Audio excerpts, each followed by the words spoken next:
I remember the exact moment the ground gave way beneath me. It wasn't dramatic, not at first. Just a text message from my sister Sabrina, "We need to talk." I had no idea that those 4 words would become the beginning of the end. I still remember the way my stomach turned, the way I dismissed it as nothing serious. Naivety in its purest form. Jared was still my husband then. Still mine. Still the man I had chosen to build my life with. And Sabrina, she was my sister. My only sister. The talk happened the next day. In my own kitchen. My safe space. Jared sat across from me, rigid, barely able to look me in the eye. Sabrina leaned on the counter like it was just another casual afternoon. Her nails were painted red. I remember that oddly. Blood red. She smiled as if she wasn't about to detonate a bomb. "We're together," she said. "Jared and I. We're in love." For a long moment, I thought it was a joke. A sick, tasteless prank. I looked at Jared, waiting for him to laugh it off, to tell me she was messing with me again like we used to do as kids. But he didn't. He didn't say anything. He just nodded, eyes glassy, and that was when everything started falling apart inside me. I asked questions I don't even remember forming. Why? When? How could you? Sabrina didn't flinch. She simply shrugged. It just happened. You were always too busy with work. You never really saw him. The way she said it, like it was my fault. Like I had left the door unlocked and she just walked in and took what she wanted. And Jared didn't even have the decency to defend me. He didn't look ashamed. If anything, he looked relieved. I couldn't breathe. I couldn't think. I stumbled out of the kitchen and ran, barefoot, tears streaking down my face while Sabrina called after me, "You'll get over it." But I didn't. I haven't. Not really. The betrayal wasn't just romantic. It wasn't just about a man. It was family. Blood. The one person who was supposed to know me, to protect me, had driven a knife straight into my back and twisted it with a smile. And she didn't just take him, she married him. Within 6 months, they had a wedding. A grand, lavish thing. I wasn't invited. Of course not. But I saw the photos. Everyone did.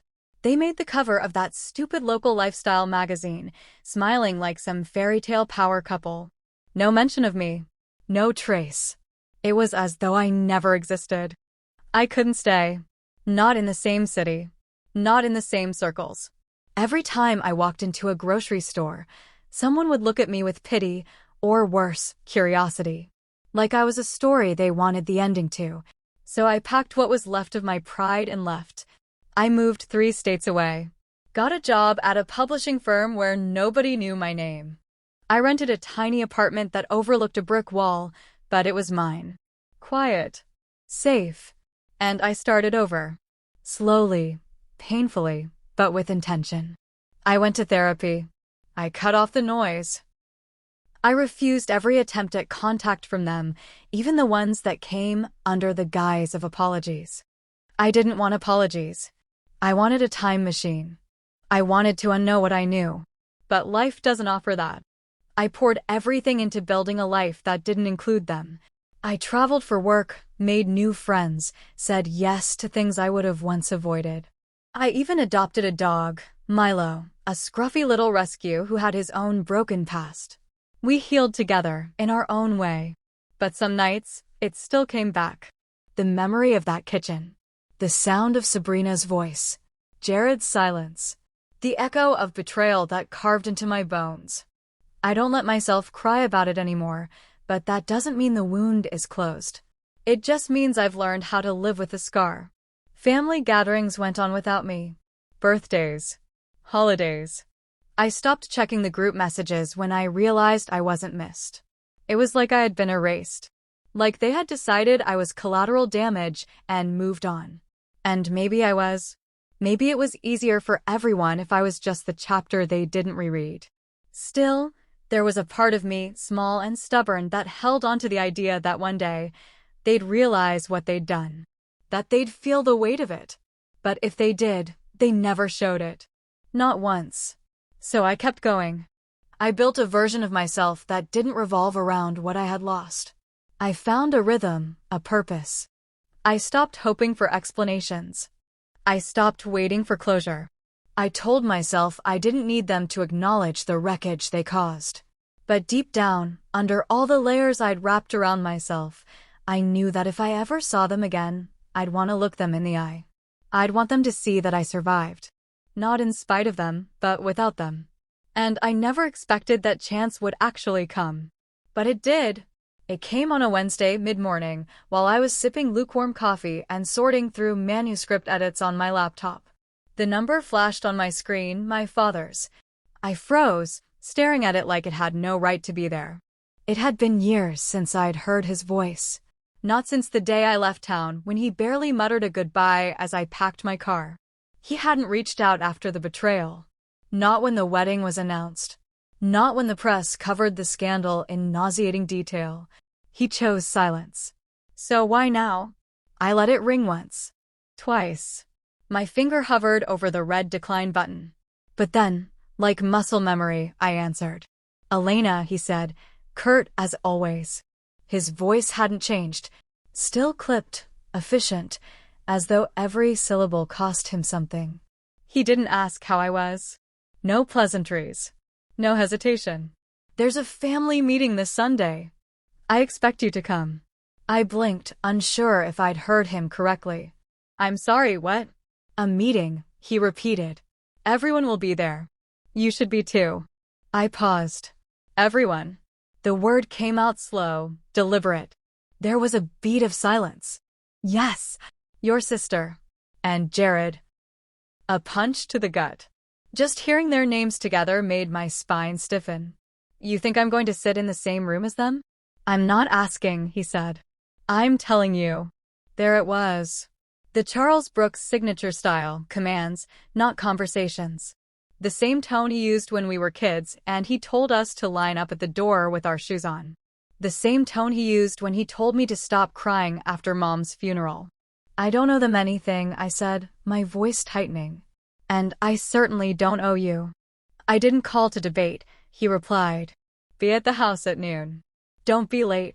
And then, just like that, the line went dead. I stared at the phone in disbelief. No explanation. No apology. Not even a hint of warmth. Just a cold, final order. Typical Charles. He hadn't called in 4 years, hadn't lifted a finger when his daughter was dragged through the mud, and now he expected me to drop everything and show up like nothing had happened. Like it hadn't been my life torn apart. My heart shattered. I paced the room, Milo watching me from his bed with his usual, quiet curiosity. My mind whirled with questions. Why now? What could possibly be so important that it warranted dragging me back into the lion's den? And why were Sabrina and Jared going? They had everything they wanted. They won. Why the hell would they need a meeting? 1,000 possibilities raced through my head, each one worse than the last. Maybe Charles was dying. Maybe they wanted to offer a truce. Maybe they wanted to twist the knife just a little deeper. I didn't know. And it didn't matter. I didn't want to see their faces again. Didn't want to sit in that house and feel small all over again. But even as the anger built, something heavier pulled at me, a mixture of dread and curiosity. He hadn't asked. He never asked. So, if he was demanding it, something was different. Something was off.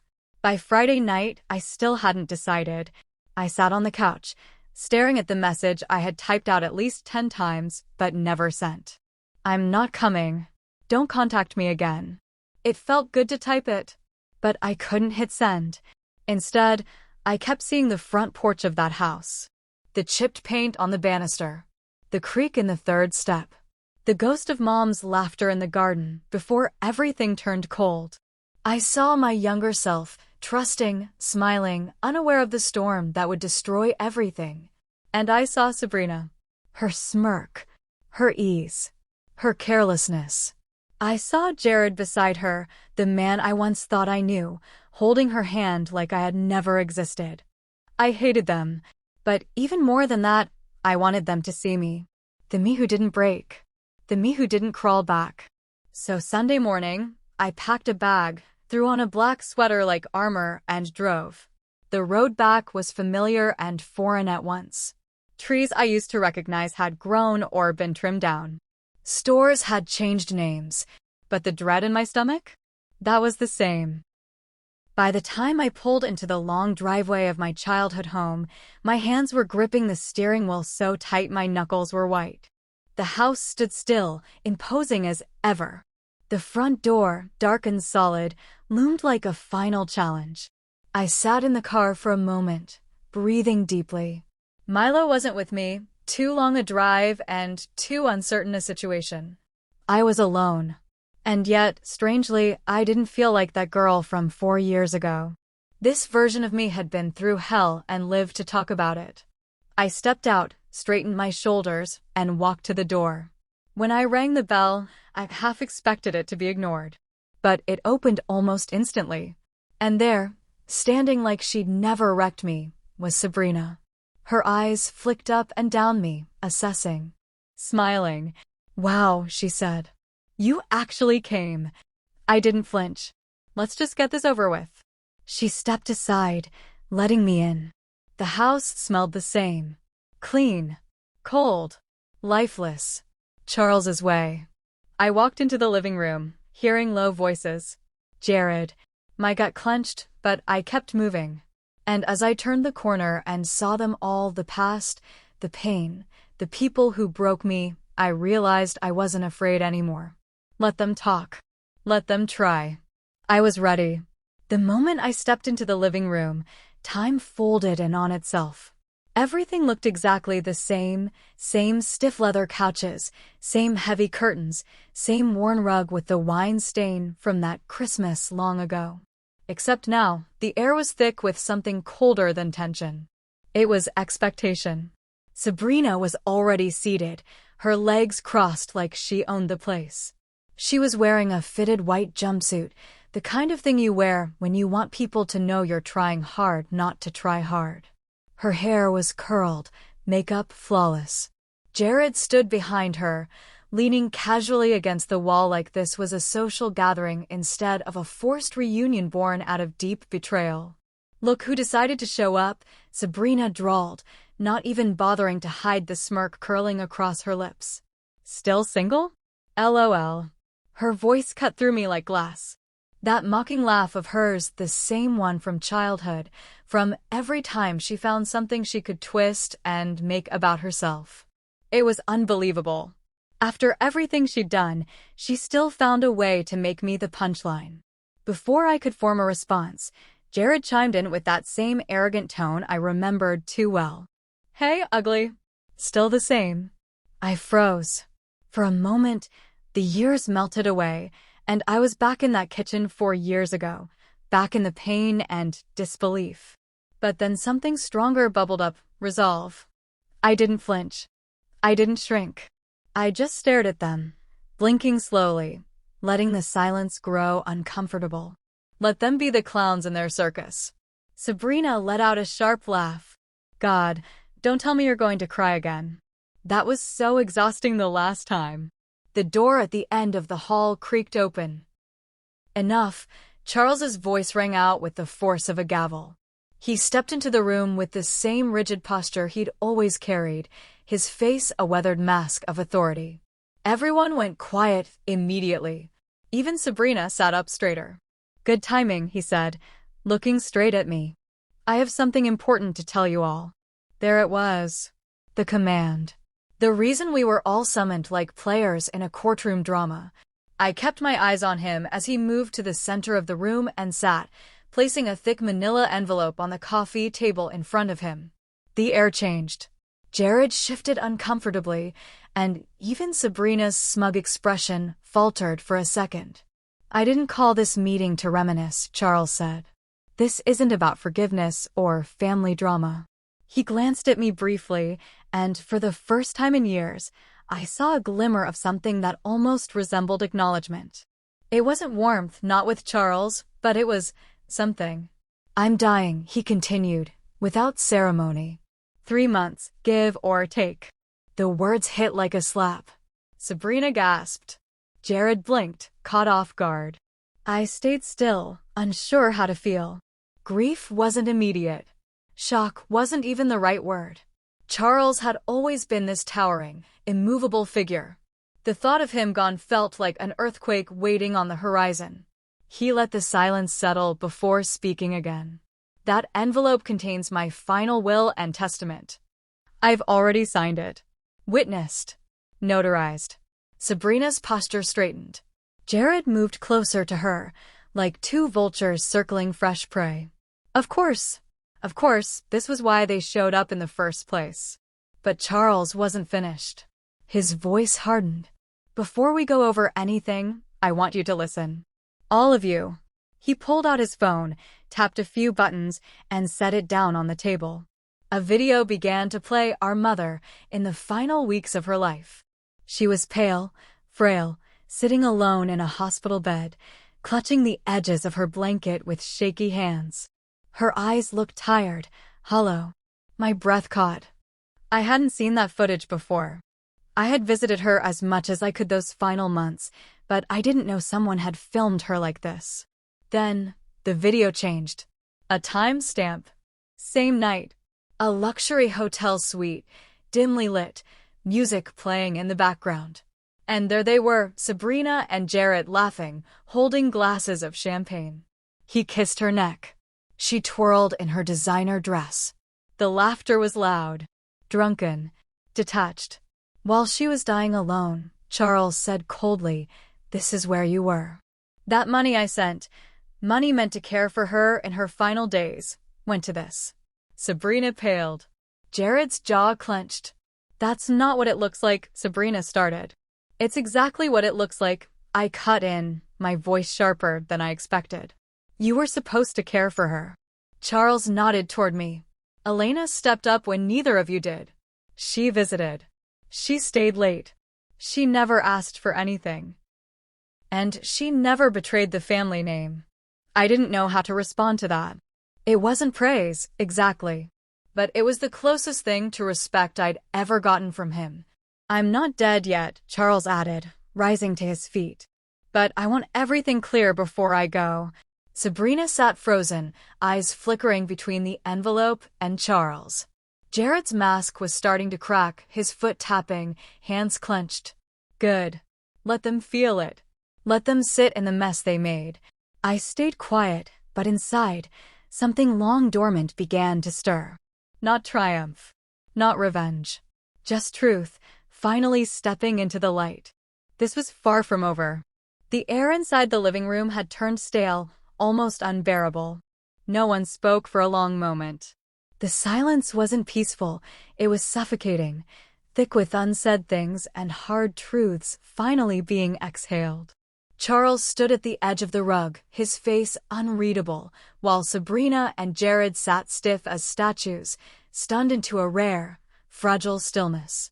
I remained by the doorway, unwilling to take a seat, unwilling to act like this was just another Sunday. When Charles finally moved, it was with the purpose of someone who had nothing left to lose. He picked up the manila envelope again, tapping it against his palm like a judge considering a verdict.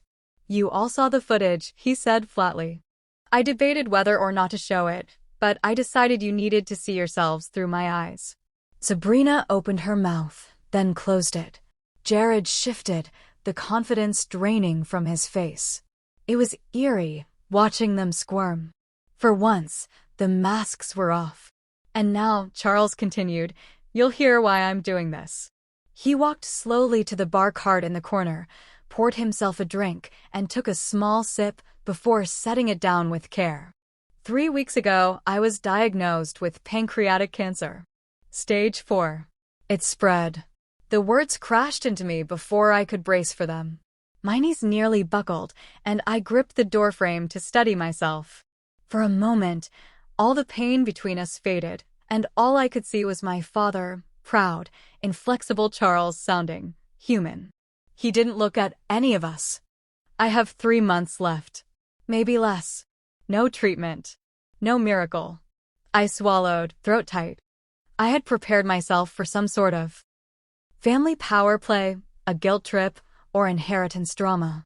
But this was final. Irrevocable.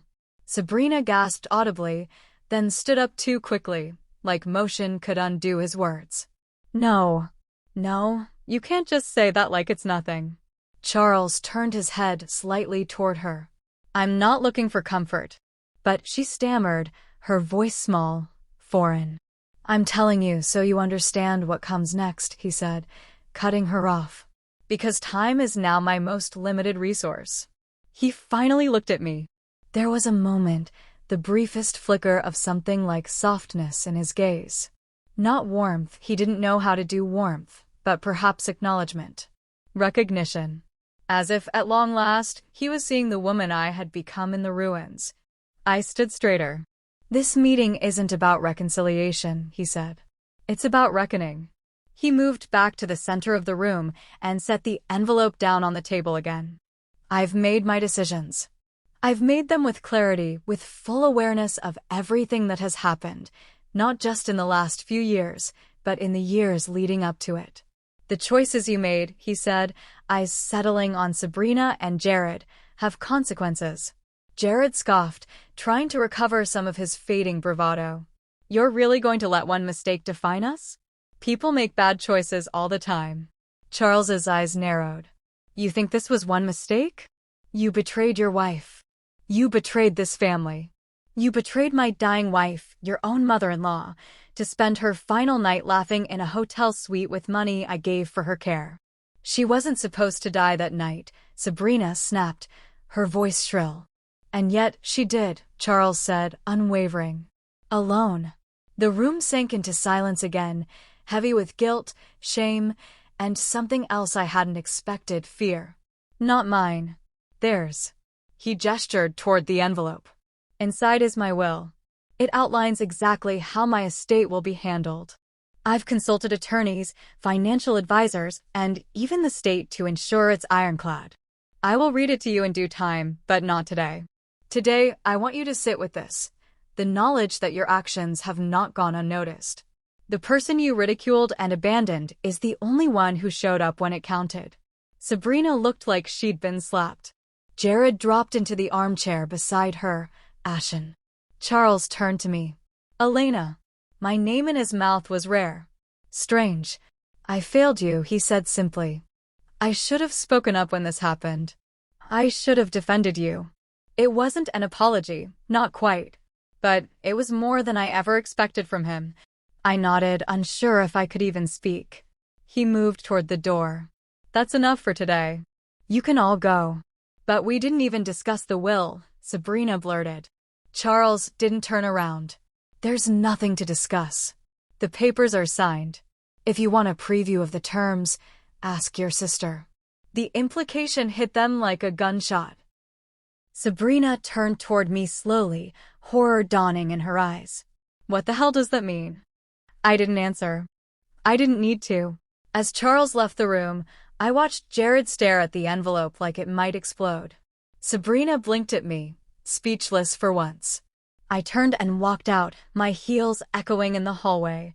I could feel their eyes on my back. Let them stare. Let them sit with the discomfort, the realization that their years of smug dominance had finally crumbled. This wasn't vengeance. This was justice served cold. And it was only just beginning. I didn't sleep that night. Not because I was upset, no, that part of me had long since turned to ash, but because the sheer weight of what had happened hung thick in my chest like a storm refusing to break. My father was dying. My sister and ex-husband were finally exposed. And somehow I was now the center of it all. Not by choice, never by choice. But here I was. The next morning, I returned to the house. I hadn't planned to, but Charles had texted. One line, nothing more, come alone. Bring clarity. That was his way. Cryptic but commanding. So I went. When I arrived, the house was eerily still. No Sabrina. No Jared. Just Charles sitting in the den, a small stack of papers beside him, and a glass of something amber in his hand that I knew wasn't just tea. He didn't look up when I stepped in. He simply gestured for me to sit. These, he said, placing a few documents in front of me, our bank statements, wire transfers, and logs of every payment I made for your mother's care. I blinked, then reached forward and sifted through them slowly. Page after page, date after date. Thousands of dollars transferred directly to Sabrina and Jared, under the pretense that they were managing Mom's expenses. Charles had been generous. He paid for in-home nurses, medication, hospital visits, all things I knew our mother hadn't actually received. I'd witnessed her alone more times than I could count. Her needs had gone unanswered. I assumed, Charles said gruffly. I was overseas for work, and I took Sabrina's word at face value. I thought they were taking care of things. He slid over a flash drive next. Watch this. I took it home. I couldn't bear to view it under his scrutinizing gaze. That night, in my apartment with Milo curled at my feet, I plugged it into my laptop and opened the only file on it, a security recording from the Grand Biltmore Hotel, dated exactly one night before Mom passed. I recognized the ornate golden walls and the marble pillars immediately. Sabrina had always flaunted that hotel on her socials, bragging about celebrations without ever saying what she was celebrating. There they were, dressed to the nines, looking carefree and beautiful in a way that now made me sick. Sabrina clinked her glass against Jared's, and they both laughed. He whispered something in her ear. She threw her head back like he was the funniest man alive. The camera had no sound, but I didn't need it. The images were enough. At one point, a server brought them a towering chocolate cake with sparklers on top. Sabrina took out her phone, probably to post it, probably captioned something snide like "best night ever." And while they toasted themselves in luxury, our mother lay 3 towns away, frail and alone in her bed, too weak to even dial a phone. I closed the laptop and sat in the quiet, my hands trembling with fury. This was no longer just betrayal. This was theft. Of dignity. Of care. Of decency. The next day, I drove back to the house with the papers and flash drive in hand. Charles was waiting in the den again, this time with more folders spread out like evidence in a courtroom. They never thought I'd check, he said when I handed them back. They thought I'd die without knowing. He gave a low, humorless laugh. They thought I was too cold to care. I shook my head. I don't think they thought about anything beyond themselves. He nodded. And now they will. He gestured to the other documents. I've already contacted my lawyer. Fraud, embezzlement. If they try to contest the will, they'll be hit with charges. I've made that clear. I was stunned. You're really going through with it? I'm dying, Elena. I've got no time left for ambiguity. He paused then, looking me over. You should know I didn't do this for revenge. I did it because truth matters. Because your mother deserved better. Because you did. It was the closest he would ever come to an apology. I took it. Later that week, the 3 of us, Charles, his lawyer, and me sat in the office and reviewed everything. The money trail, the hotel receipt, the timeline. It all lined up, damning and undeniable. When we were done, the lawyer looked at me carefully. This will hold. If they fight it, they lose more than just money. They lose freedom. Charles leaned back, a tired weight pressing on his frame. Let them try. I left with the documents secured in a folder, and something else, an understanding that this wasn't about what I'd gain. It was about what had been taken. What my mother never received. What I had never been given. They had stolen time. Love. Care. But now, they couldn't steal the truth. Not anymore. It was raining when Charles made the announcement.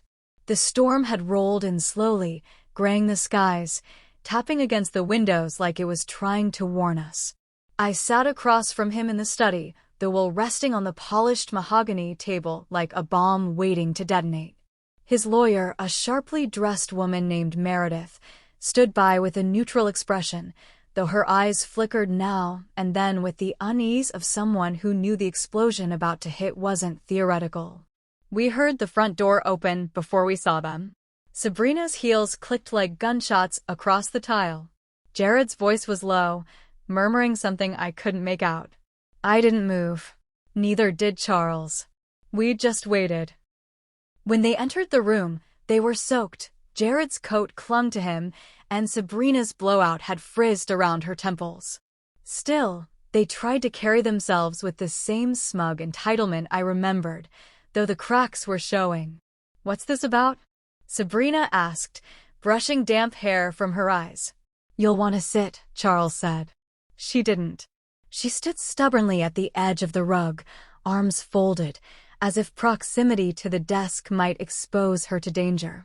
Jared took the opposite approach, pulling a chair from the corner and straddling it backward, arms draped over the top with affected nonchalance. Charles gestured toward the will. "This is my final testament. It's been witnessed, notarized, and filed." Jared's lip curled. "We haven't even discussed it. Isn't that what these little meetings are for?" "No," Charles said, his tone slicing through the room.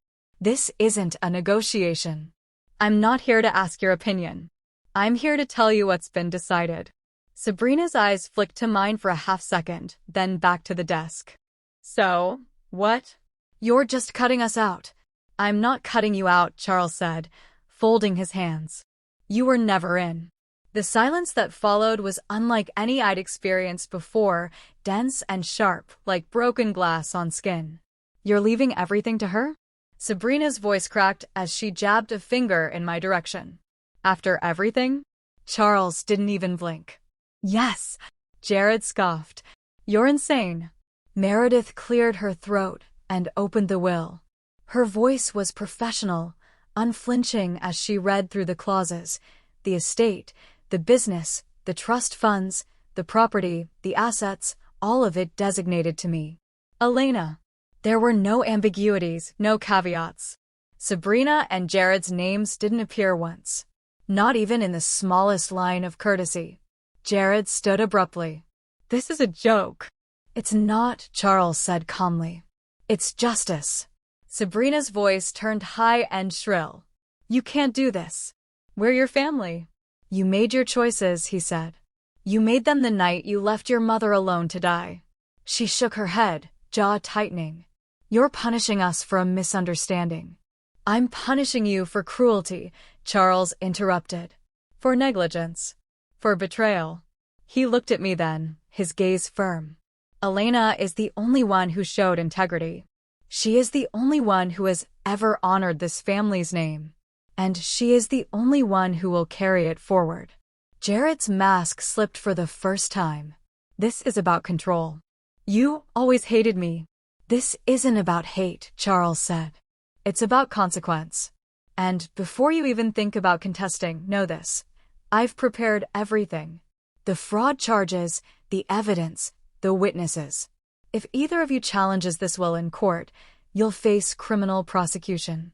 "You wouldn't," Sabrina breathed. "I will," Charles said. "And I'll do it without hesitation." The room felt frozen in that moment. I could see them both unraveling in real time, Sabrina's perfectly curated life crumbling behind her eyes, Jared trying to compute a world where his charm held no power. They had always assumed Charles was a man of cold logic, of detachment. They never imagined he could act with such precision out of something deeper. Maybe not love, but clarity. A desire to right what was wrong before it was too late. "You'll regret this," Sabrina whispered. "You'll die alone." Charles raised an eyebrow. "That already happened to your mother. And you let it." Sabrina flinched. Jared stormed out first, muttering something under his breath. Sabrina lingered longer, her hands trembling slightly at her sides. When she finally left, slamming the door behind her, the quiet that followed felt almost holy. Charles leaned back in his chair, the weight of the day pressing deep into his shoulders. "It's done," he said. I exhaled slowly. I hadn't realized I'd been holding my breath. "I didn't ask for any of this," I said quietly. "I know," he replied. "But you're the only one who can carry it now." The storm outside softened to a drizzle. The house creaked with age and memory, but for the first time in years, it didn't feel haunted. It felt cleansed. The betrayal had been public, humiliating, and permanent. But now the reckoning was too. They didn't go quietly. I didn't expect them to. Sabrina and Jared had spent years perched on a pedestal of entitlement, woven together by shared cruelty and cushioned by my father's wealth. That pedestal had cracked the moment Charles read the will aloud, but now it was shattering. And I was watching it fall apart piece by piece. 2 days after the disinheritance, the phone calls started. Blocked numbers. Voicemails full of venom disguised as desperation.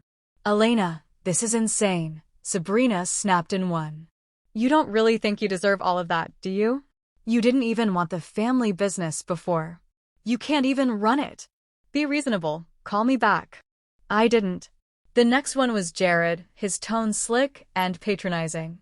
"Look, I know things got messy. But this doesn't have to be ugly. Let's talk. Like adults." I blocked both numbers. It felt good. Then came the texts, pages of them, cycling between insults and empty apologies. Sabrina reminded me of every supposed childhood slight I'd committed, spinning a narrative where I was the villain and she was just misunderstood.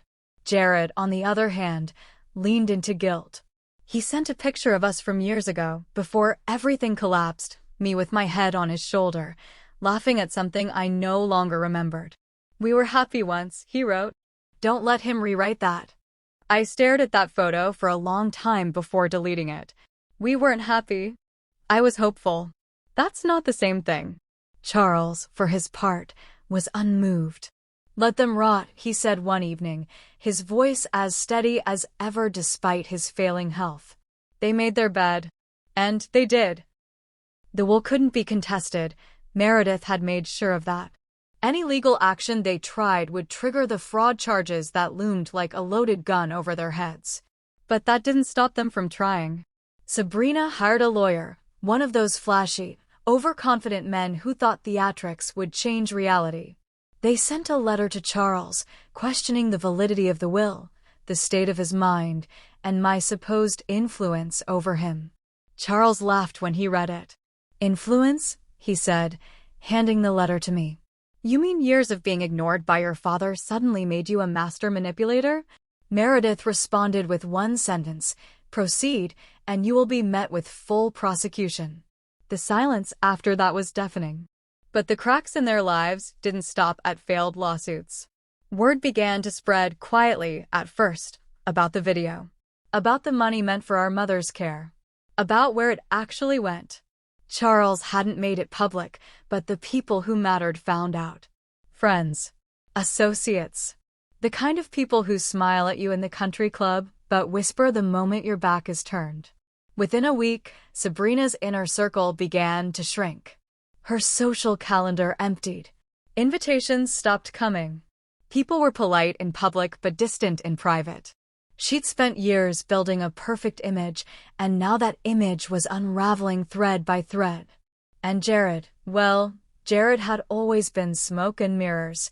His career was built on charm and my father's connections. Without the latter, the former faded fast. A former business partner of his reached out to Meredith's office, quietly requesting clarification about the fraud allegations. Then another. Within days, Jared was let go from his consulting firm. Officially, it was due to restructuring. Unofficially, they wanted no part of the storm coming his way. By the end of the month, the house they once called their dream home was on the market. Rumor had it they'd defaulted on the second mortgage. I watched it all from a distance, not with glee, but with a strange sense of detachment. I didn't celebrate their fall, but I didn't mourn it either. This wasn't revenge. This was gravity. And still, they tried. Sabrina left a handwritten note at the front gate of the estate. I recognized the thick cursive immediately. She'd always prided herself on her penmanship, as if beautiful letters excused the ugliness behind them. "I'm your sister," it read. "We're family, Elena. You can't pretend that doesn't matter. Call me, please." I burned it in the fireplace. She had stopped being my sister the moment she kissed my husband and smiled while doing it. That bond wasn't broken, it was annihilated. And Jared, he was nothing. A cautionary tale wrapped in designer shoes and fake promises. Meanwhile, I kept moving forward. Meredith helped transition the business into my name. Charles, when he was able, walked me through the finer details of the company he'd built from nothing. I listened. I learned. I didn't ask for this legacy, but now that it was mine, I would protect it.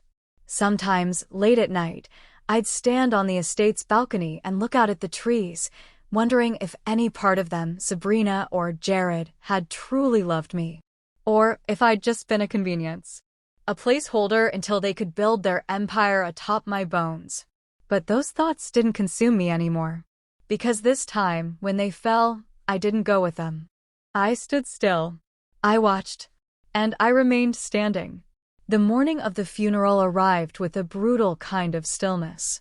The kind that made everything feel louder, my shoes against the hardwood, the hum of the air vent, even the rustle of the black dress I pulled from the closet. I'd had it hanging there for months, ever since Charles told me the timeline. It was simple, elegant, the kind of dress my mother would have approved of. She always hated anything flashy for moments like this. Respect doesn't need sparkle, she used to say. Charles passed in his sleep 2 nights ago. I was with him. He insisted on staying in the house, not a hospital. He didn't want machines or strangers. Just dignity. So we moved a bed into the sunroom, and I stayed beside him, reading from his favorite old mystery novels, playing the jazz records he once pretended not to like, but always turned up when no one was watching. His last words to me were whispered and hoarse, but clear. Don't let them rewrite the story. I promised I wouldn't.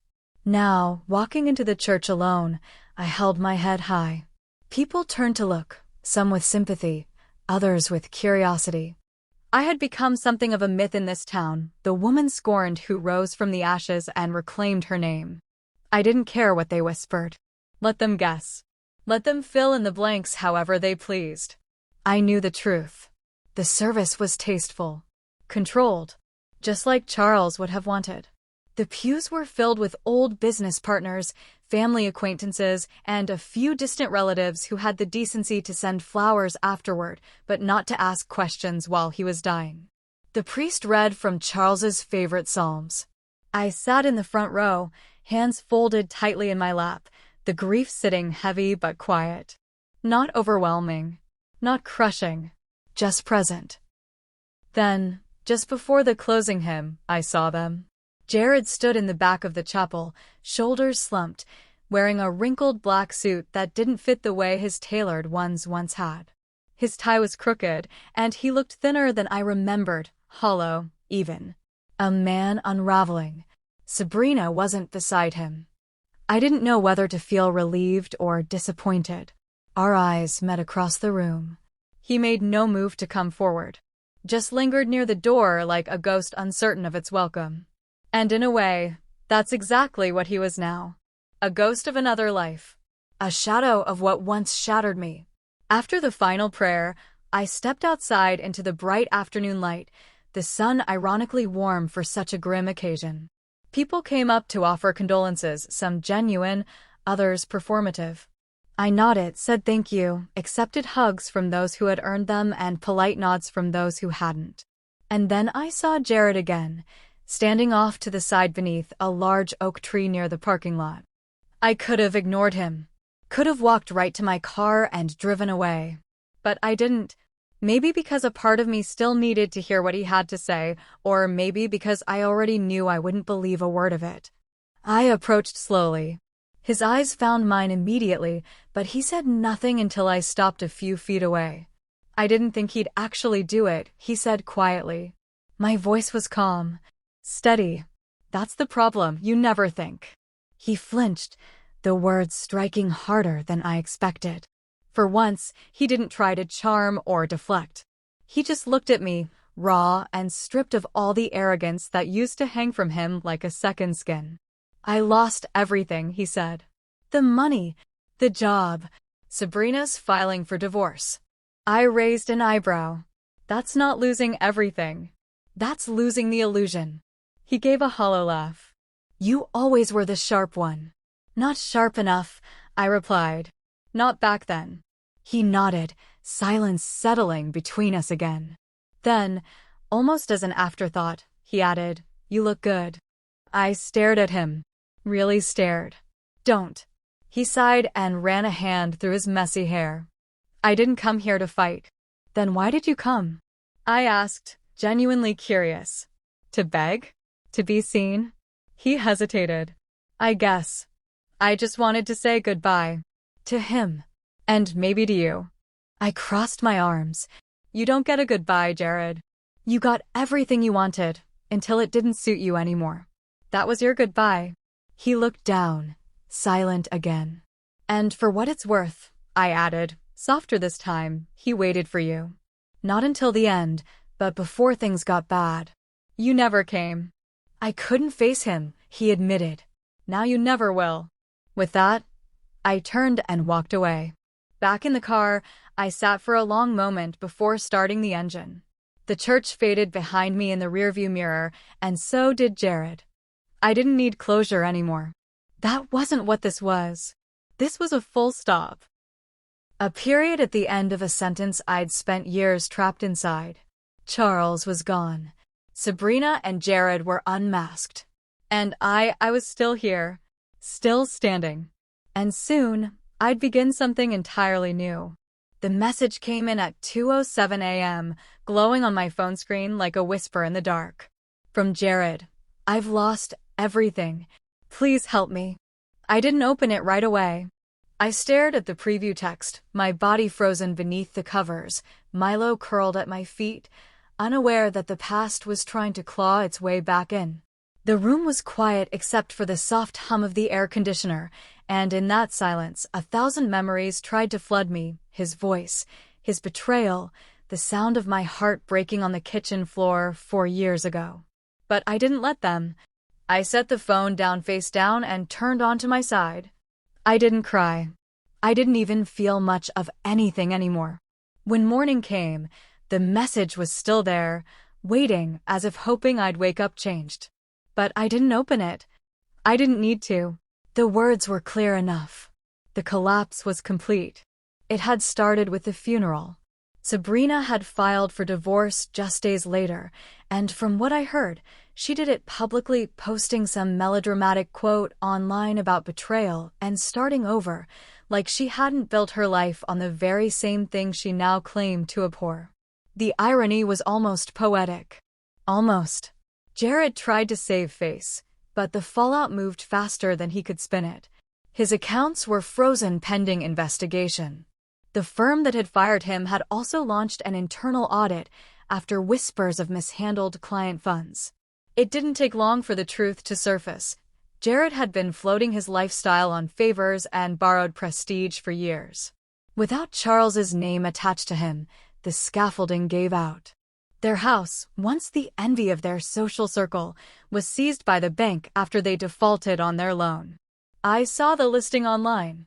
No photos of the lavish decor, just a simple foreclosure stamp in red, as if the walls themselves were ashamed of what had lived inside them. And Sabrina, well, the socialite veneer cracked quickly. The same people she'd once clinked champagne flutes with now crossed the street to avoid her. The scandal had spread. Whispers of fraud, misuse of funds, neglect. She'd become toxic in the very circles she once ruled. Her face disappeared from party photos, her name omitted from guest lists. The invitations stopped. The flattery dried up. She was no longer the fabulous Sabrina Brooks. She was a cautionary tale.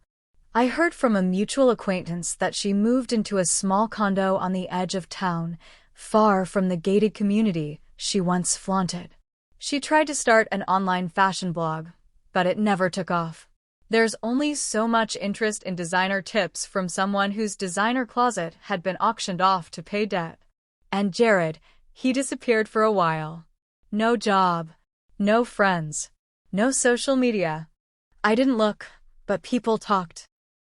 He was seen drinking alone at bars, showing up to old colleagues' offices unannounced, trying to cash in favors that no one was willing to extend anymore. He was, for the first time, ordinary. and painfully unequipped to survive it. That message he sent wasn't the first. He tried calling twice after the funeral, both times letting it ring until voicemail picked up. Once, he left a message, his voice low, slow, full of forced calm. "I just think we should talk. I think we owe that to each other." I deleted it before he finished. I owed him nothing, not forgiveness, not attention, not even a response. I thought I'd feel something watching them fall. I thought it might feel like vindication or satisfaction or closure. But it didn't. It felt like watching a fire burn down a house that had already been condemned. I didn't cheer. I didn't cry. I just stood back and let it burn. Because this wasn't about revenge anymore. It wasn't about proving myself or teaching anyone a lesson. That chapter had ended the moment Charles read the will, and they realized, too late, that their power was borrowed. I sat on the back porch that evening, sipping tea while Milo lay stretched beside me, snoring softly. The garden, once overgrown with weeds and memories, was starting to come back to life. I had cleared the beds, replanted my mother's favorite flowers. Marigolds. Lavender. Roses deep and red. The wind rustled the petals gently as I picked up my phone one more time and opened the message. "I've lost everything. Please help me." It was short. Pathetic, really. No apology. No acknowledgement. Just desperation wrapped in a plea. I hovered over the reply button, just for a second. And then, without a word, I deleted the message. There was nothing left to say. He had lost everything, and I had finally, fully, found myself. The house was quiet in a way I had never heard before, not silent, not cold, but peaceful. I stood barefoot in the kitchen, sunlight spilling across the marble countertops, the scent of fresh lavender from the garden drifting through the open back door. Milo padded in and out, nosing the breeze as if even he sensed that something fundamental had shifted. For the first time in years, I wasn't waiting for the next shoe to drop. There was no threat hanging over my head, no lingering ache behind my ribs. Just stillness. Just freedom. I had stayed in the estate after Charles passed, not out of obligation, but choice. At first, it felt like walking through a museum of someone else's life. Heavy portraits, dark wood, rooms that had once felt enormous and intimidating. But slowly, I began to change it. Not overnight. Not all at once. Piece by piece. I stripped the curtains, pulled up carpets, painted walls. I filled the rooms with light instead of legacy. I donated Charles's stiff, masculine furniture and replaced it with pieces that felt like me, softer, warmer.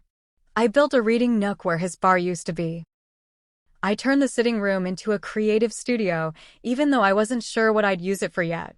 I just liked the idea of having space to imagine something new. The biggest transformation was outside. The garden had been abandoned for years, the soil hard and cracked, the flower beds full of weeds. But I remembered how my mother loved it, how she used to sing while planting, how her hands were always stained with earth by the end of the day. I found an old notebook tucked in one of her drawers, filled with plant sketches and layout ideas. I used it as my guide. It took months, but slowly the life returned. Roses bloomed again, sprawling across the trellises. Lavender and thyme scented the wind. Butterflies came, then hummingbirds. One afternoon I stood under the willow tree she'd planted and cried, not from sadness, but gratitude. She was here, in every root, every petal. And now, so was I. The estate didn't feel like Charles's anymore. Or Sabrina's or Jared's. It didn't feel like a battlefield or a stage. It felt like mine. I walked out onto the back porch, mug in hand, watching the golden spill of the late afternoon sun stretch across the grass. It was almost surreal. For years ago, I had been shattered. Betrayed. Humiliated. I had lost everything I thought made me whole, but that version of me, that hurt, silenced woman, was long gone. I'd spent years surviving. Now I was living. It wasn't just about inheriting wealth or property. It wasn't about getting the last word. It was about reclamation. I had taken back my voice, my space, my future. No one else had the power to define me anymore. Not my sister. Not my ex-husband. Not even the memory of my father. People still talked. Of course they did. The scandal had legs. But the tone had shifted. I wasn't the fragile woman who got left behind. I was the woman who rose, who endured, who thrived. Some of those same people who once pitied me now invited me to community meetings, fundraisers, business luncheons. I picked and chose carefully. My time was mine now. Sometimes, I thought about what I would say if Sabrina ever showed up at the gate. What I would do if Jared sent another message, begging for mercy he never extended to anyone else. But the truth was, I didn't need a confrontation. I didn't need revenge. Their absence was all the closure I'd ever need. One morning, I found an envelope in the mailbox. No return address, but I recognized Sabrina's handwriting immediately. I didn't even open it. I dropped it into the fire pit without a second thought and lit a match. The paper curled and blackened, a final ritual, and I didn't feel a thing. I was no longer interested in reopening old wounds just to prove they'd healed. Freedom meant choosing peace over proof. I started cooking again, something I'd given up when my world fell apart. I played music throughout the house, danced barefoot through the halls when no one was watching. I began painting, terribly at first, then less terribly with time. I even planted a row of sunflowers along the back fence, just because they made me smile. Every day, I found new pieces of myself tucked in the quiet, in the soil, in the sunlight. And one evening, as the sky turned a soft pink and orange, I stepped onto the back porch with a glass of wine and looked out over everything I had rebuilt. The air was warm. The world was quiet. Milo lay at my feet, content. I didn't feel victorious. I felt free. Not because I'd won. Not because I had more. But because I had enough. Because I'd stopped waiting for closure from people who never gave it. Because I'd made a home out of ruin. Because, finally, I belonged to myself. I smiled, lifted my glass to the horizon, and whispered to the wind, "I'm still here." And that was everything.